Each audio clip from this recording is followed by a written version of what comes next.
How's everybody today? What'd you guys do during the rain today?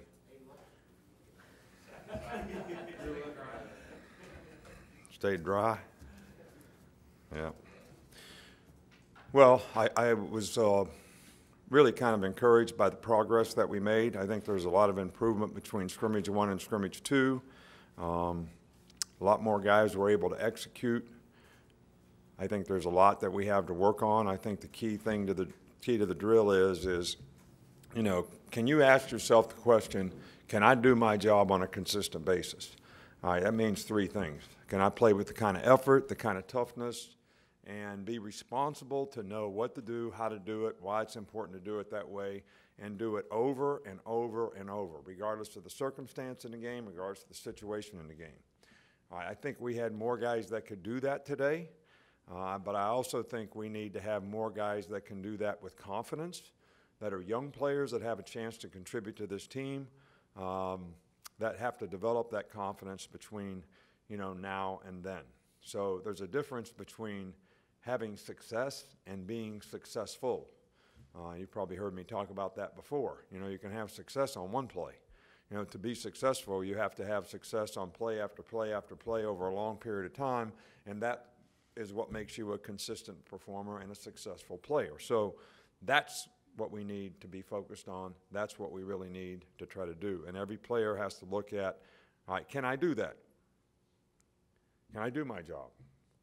And then when they look at the film, they have to self-assess so they know what they have to work on. And then when we go to practice next week, everybody can go practice with a purpose in terms of what they need to improve on. So we put ourselves in the best position to be able to play our best that we can in the first game, you know, against a very good team.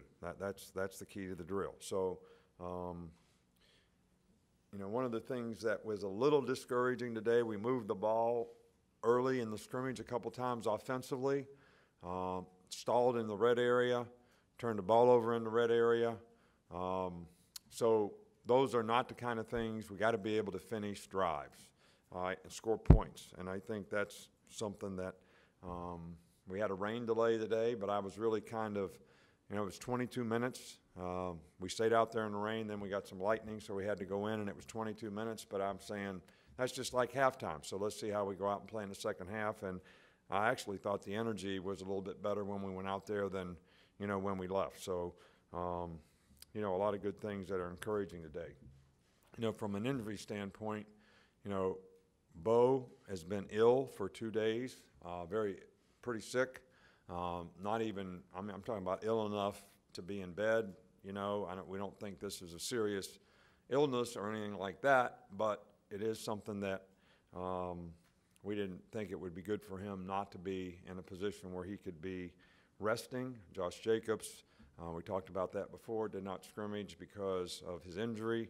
I do not know, he's still day-to-day as to when he'll be able to come back and when he'll be able to start working, you know, again. Donnie Lee, who has been a very productive, good team player for us as a receiver, got a knee injury today. We'll have to confirm the seriousness of that with an MRI, but that's about it from an injury standpoint. Coach, you talked during the week about wanting to make it more game-like, advance that from the first scrimmage to the second. How was the communication offensively? How did that work today? Well, also, it was good. You know, I had a headset on, and you know, we're very decisive about what we're doing. I think we play better tempo-wise offensively when we go fast, which may be a good thing for us, and we did both today. But the organization, the communication was good. We didn't have issues, didn't have problems. We didn't have delay of game, substitution penalties. We didn't have any of those issues. And did you keep the sideline the same? Is Coach Dable up or down? Yeah, Coach Dable was on the sidelines. We had press box organization today. The coaches that are going to be in the press box were in the press box. The ones that could be on the phone and talk, the ones that couldn't talk, the ones that were doing administrative work, same people will be on the sidelines. Worked special teams, you know, substitutions just like a game. So it was much more game-like for probably the first, I'm going to say, 60 plays of the scrimmage. back and forth, which is, pretty close to 30 plays with each team. And then we did some situational stuff, good against good. I was wondering what you saw from the special teams today. Was it an improvement from the first scrimmage? Yeah, we were much better. I mean, Jake Day made a 51-yard field goal. I thought, Joseph, I think, kicked 2 field goals, made 1, missed 1. I think we made the rest. What's that? Andy was 3 for 3. And we kicked a couple of them now when it was pouring down the rain. And I thought it was really a good sort of situation for us to have to play in. We've had some wet ball practice this fall because we've had quite a few rainy days, but it certainly paid off. When I was at LSU, we played a game against Oregon State, the first game of the season. I mean, it rained as hard as you've ever seen it rain for the whole game. And I think we won the game by 1 point. So there may be a circumstance and a situation, like we had today. Missouri a few years ago. I had to sit in the locker room for 45 minutes or an hour and come back out and play a game. So none of these experiences are bad. They're all good for players to learn how to respond to. Just wondered how the progress you've seen from the 2 backup quarterbacks since they've come in the spring. Where are they now compared to where they were then? Well, I think that Tua has really progressed nicely. He had a good day today. Probably had a few more opportunities. Made a couple explosive plays, and he's making very, very good progress. And I think Mac is doing the same. But we have to sort of say, okay, who are we going to get ready to play here? We got first quarterback Jalen. All right, then we got a guy that we got to be able to have ready to play as a backup. All right, and then we got to bring Mac along the best we can. And he's made good progress, and he got some opportunities today and didn't do a bad job. Coach, just a little off the subject, but on Monday we've got the solar eclipse. Are there any special precautions you have to take with the team, considering the eye damage possibilities that you have thought about? We'll set it up so if the players want to go out there and get some sunglasses and look at it, I guess they can. That's not something that I'm really that focused on right now. I watch the Weather Channel every day. They're already saying what it's going to look like in every city in America, so what's going to be significant? Just watch the Weather Channel. You see what's going to be like in Portland, Oregon. Clayton, Georgia is the #1 place in the country to have 100%. There are all kind of people there. My house will probably be the only empty house on the whole lake.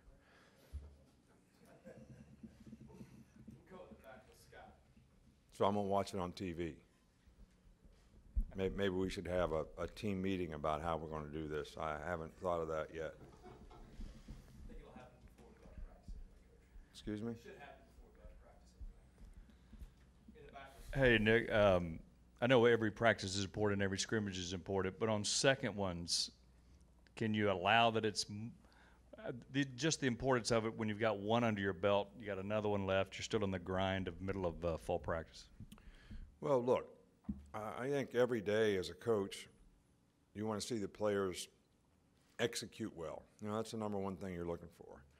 I talked about effort, I talked about toughness, but ability to execute on a consistent basis. I mean, that's really what makes you a good team. Everybody doing their job, that gives the unit the best chance to be successful. So I want to see that all the time. But I think as a coach, what you look at is where are we in all that? And wherever we are, that's where we have to progress from. And I think that we made progress for this scrimmage. I'm pleased with the progress that we made. Are we where I'd love for us to be, to say that I think we're like the identity of this team, regardless of what anybody says, anybody ranks you or rakes you, and we certainly appreciate the fact that people acknowledge, the program here. But this team's identity is based on what they do moving forward in the games that they have in the future. And that's what every player should be looking at relative to what they need to do to improve, and that's what every unit and our team should be looking at, and I hope that's what we're focused on. Up front here with Mark. You talked about the pass rush this week. How do you see them improve out there today? Well, we got work to do on pass rush. Not only how we rush, we got guys that can rush, all right, but how you affect the quarterback. All right, and it's not just sacking the guy. I've talked about this before many, many times. You know, you got to affect the guy in the pocket. The rush has got to be able to control the quarterback, and we need to continue to work on that. And I like some of the things that I see in the pass rushers, but look, you got to make decisions in pass rush just like you got to make decisions when you're covering a guy, just like you got to make decisions when you're batting in baseball. Is it a ball or a strike? You know, do I use this move based on the way the guy sits? How do I push the pocket? Do I go outside, inside? How do I stay in my lane? So there's a lot to it. I don't want to get pushed by the quarterback, so I try to beat the guy with speed, and I'm getting pushed by the quarterback. Now we're playing with 10. All right, so all these things we need to work on and improve so we can be effective pass rushers, not just pass rushers. There's a difference. Last two, Chris and Alex. With 2 weeks to the season starts, how do you go into this week between the scrimmage and not having one next week? And is there anything different? And when do you really start turning the page to Florida State? No, I mean, we kind of have a plan about when we're going to start, you know, working on Florida State. I think philosophically, you know that I've always been one that thinks that you practice too long against somebody, everybody gets stale by the time you play the game. And, you know, I think we have work to do on Monday, Tuesday, and Wednesday. We'll sort of make an assessment of where we are and then decide where we go from there, whether we're ready to start preparation for the game and have a couple extra practices for it, or exactly when we'll do that. Last one with Alex.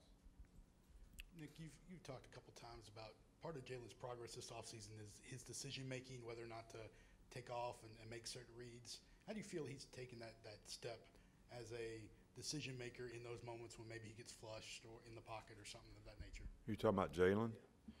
I think Jalen has developed more confidence as a passer. I think his ability to scramble is still a tremendous asset for him. I think he's learned how to use that a little bit better and be an effective passer. So I think systematically we're better in that regard. I think that, you know, I think when people look at passing efficiency, it's about 11 people, not about one. Not just about the quarterback. You know, we got to protect, we got to run routes the right way. You know, there's a lot of chemistry between the route runners and the quarterback, the timing, decision-making, accuracy, a lot of things that involve a lot of people. And Jalen has certainly improved in that regard, and I think our entire team, though, needs to improve relative to that as well. Thank you, Coach. All right, thank you.